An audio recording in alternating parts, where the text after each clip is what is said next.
Welcome to this update for the S&P 500, and I'll also be going into quite a lot of macro data as well. Please remember that this video is for entertainment purposes only. So obviously this is currently a terrifying moment for people invested in the S&P 500. It's currently dropped 7% so far this week, and you'd probably have to go all the way back to 2020 for the last time that happened. Now, actually, a month ago, I did a video entitled S&P 500 Method to the Madness. And in that, I explained how I'd exited all of my US equities because it became apparent that Donald Trump was planning to change the whole world economy from one based on new Keynesian economics to economic nationalism. So go and take a look at that video if you've not seen it. I'll put a link at the end of this video. But in short, he's already closed the borders, stopping immigration to allow cheap labor within the US. And he's using tariffs, like he said he was going to onshore manufacturing.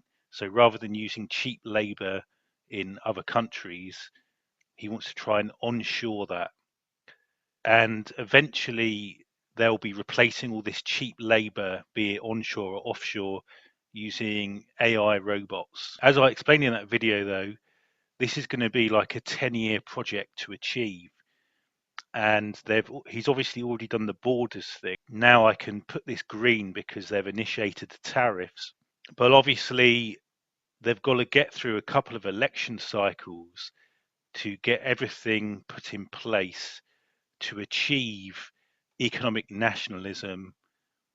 And obviously all it takes is for the Democrats to win one election and we could see a return to globalism. There's actually a war going on now between the US and the globalist interests of the rest of the world. But let's just take a step back and as I always do, and go back to 1985 and look at the long-term history of the S&P 500 and what's been happening to put what's going on now in context. So up until the credit crisis, we had classic Keynesian economics, something called the Taylor rule, where we had just interest rates only as the main way that the central banks controlled the economy.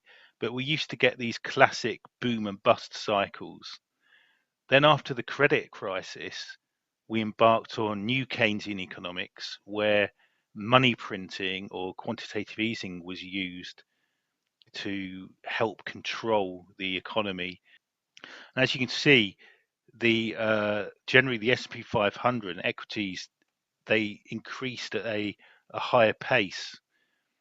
And then following the Wuhan outbreak, the central banks introduced 4 trillion of quantitative easing, which you can see here, plus 5 trillion of fiscal stimulus. These banknotes here show how that fiscal stimulus was introduced following the 2020 crisis. And so that set us up on this ridiculous gradient of how much stocks were going up by. It was actually a 16% per year yield. I've got that in this blue channel here. And the green line here, that's the new Keynesian economics only gradient, which was about 7% yield per year. What's happened is that Trump wants to convert the world economy from its current new Keynesian economics situation, which arguably wouldn't be sustainable forever, but probably for a decade or something. He wants to change the world economy from this to a economic nationalism economy. Now, this slide I've been using in previous videos to explain new Keynesian economics with actually the kind of experiments towards full MMT or modern monetary theory. You see how the government used its interest rates, QE, excessive government spending, and also all kinds of money handouts to reach the government's objectives of 2% GDP growth, less than 5% unemployment, and 2% inflation. Now, this was all only possible because the US was the world reserve currency and because there were these big deflationary forces, in particular the growth of the internet and technology and globalization. And what I think Trump's trying to do here is Obviously, the closing the borders to immigration and imposing these tariffs to change the economy, the world economics to economic nationalism. This is extremely inflationary. Obviously, Doge is going to be slightly deflationary, but overall, these are massive inflationary impulses. So I actually think that they're quite happy to incite a recession in the world to last a couple of years, because then this forms the deflationary force to replace the globalism. With these trade barriers and immigration rules, they're destroying globalization, and they're going to replace it in the short term with a global recession. And then by the time we've recovered from the global recession, then hopefully the AI and robotics could be phased in, and then they achieve their long-term goal. But remember, this is a battle of the US against the rest of the world, and if they fail, there will be a return to globalism. So there, I think I've explained what I think's happening here. And obviously, like I said in that video I released a month ago, that's why I am completely out of the S&P 500. And it's now a case of watching and observing what happens. We don't know if this is going to be a 1 year recession or a 3 year thing, like happened with the dot-com bubble. I've got here 4,800 as kind of a natural bottom, which would be the bottom of this channel, would be the bottom of the current gradient we've been on. And also that actually is that lines up also with this peak here. So that does look like a very obvious target. But then also, if we're going back in time a bit, to more where we were here, then that would take us down to about 4,000 or something. So really, we're looking at either a 19% correction or a 35% correction. There's just so much uncertainty and risk, and I think it's just wait. I really do think it's best to just stay out. So that actually completes the kind of S&P 500 price part of this video. Now I'm going to go into the macro, and this is all fairly detailed actually. But for those that are interested, stay along and I'll go into detail of the macro. This is the long-term macro. And you can see here how the interest rates are kind of high here again, like they used to be back in the old days. Seem to have shifted away from the 0% paradigm for good, it almost seems. But who knows, if obviously a lot of people will be thinking that following recession, then interest rates will drop. I wouldn't be so sure about that given the pressure all this is going to be putting on the US dollar. Anyhow, we've got like interest rates high.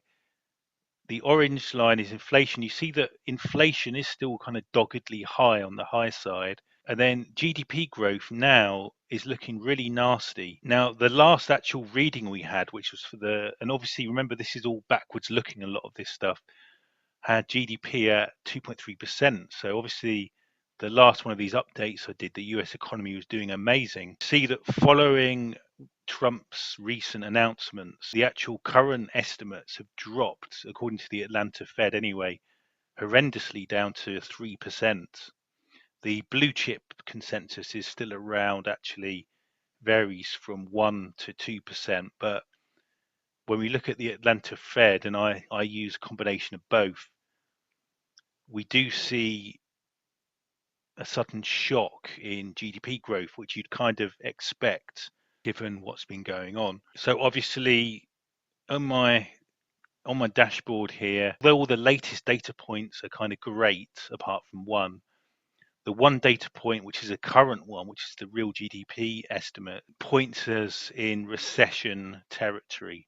Here we've got the long-term fiscal deficit and government debt, and that was, same as before, kind of stable, if a lot worse than it used to be. Here I've got my inflation chart, because most people like to use year-on-year inflation. I think that's not really the best data to use. I prefer to use monthly CPI inflation. You see, I tabulate that there and I then bundle it together into quarterly data points. So based on this data, I estimate that actually inflation is still a bit on the high side. And so that's why I wouldn't automatically say that the Fed can reduce rates. We're going to have obviously the inflationary forces of the border closures and tariffs. up against the global recession deflationary forces. So it's unclear if we have like a recession situation, if the Fed will be able to lower interest rates. It's going to be very interesting seeing how the inflation situation develops. If you remember last time on this dashboard, everything was kind of green. Now, following the events of the last few weeks, there's warning lights hitting off everywhere. So based on this dashboard, it's kind of not looking good. And obviously, in previous videos, I've explained more in more detail how this new Keynesian economic system, which they're going to try and replace with economic nationalism, it's all underpinned by the strength of the US dollar. And so while this process that I'm describing plays out over the next two election cycles, ultimately it's all going to come down to the US dollar. And if the US dollar kind of collapses, then the globalist will win. But if the US dollar keeps it together, then maybe Trump's scheme will work. And so I keep an eye on the US yield curve, but actually it's currently okay. Here's the actual Dixie long term. And you see, long term it's okay.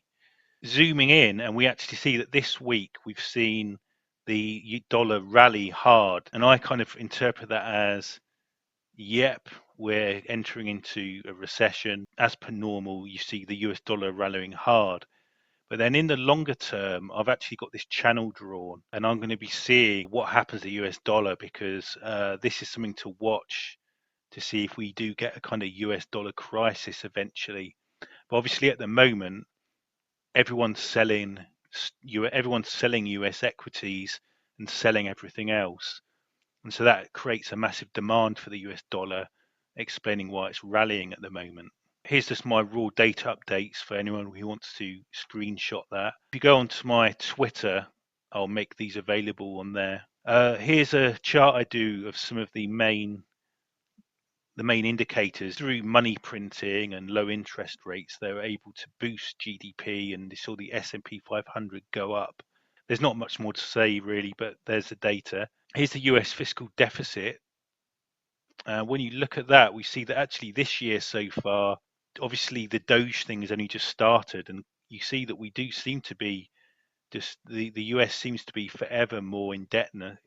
Here we've got historical interest rates, and you see actually if we end, where we are is actually a kind of historical average, but it wouldn't be fantastical for interest rates to go up if there is some incredible turmoil with kind of inflation. Talking of inflation, we're kind of at a historical average at the moment. And then here you can see some of the historical extremes that are possible. There's the US house prices. This is long-term GDP. And this magical stocks always go up has been mirrored by long-term GDP going up in a kind of exponential trend. And one thing that we should be looking out for is if we see this GDP starting to drop, which would be like a horrendous sign for the economy. Or are the central banks able to do kind of money printing, and will the government start printing money to start building all these robot factories and things? Who knows? Unemployment, as you can see, is still at historical lows. Here we've got the current federal expenditure versus a reference of the full year September of the full year 2019, and you can see that the amount being paid, the interest being paid on debt by the US government has increased from 8% 2019 to 13% as of now. Then here we see the end of last year, how the US government was overspending by 27%. It had a fiscal deficit of 27%, which is obviously a ridiculous number. So far this year, that's at 38%.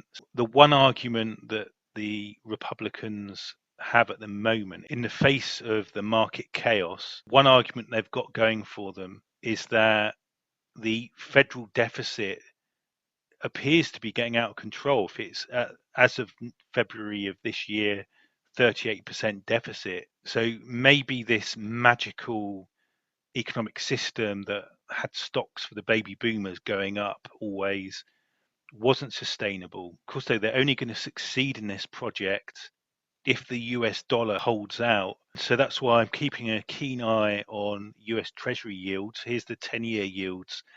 And I've noticed a very interesting technical pattern form here. If we achieve lower yields moving forward, that's a promising sign for what the Republicans want to do.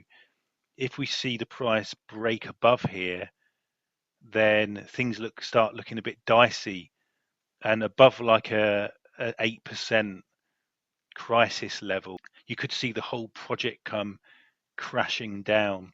So I'd say looking at the 10-year Treasury yields is going to be a very important marker moving forward as the Republican Party embarks on a 10-year project to try and change the entire freaking world economy from a globalist new Keynesian economics model to a economic nationalism model.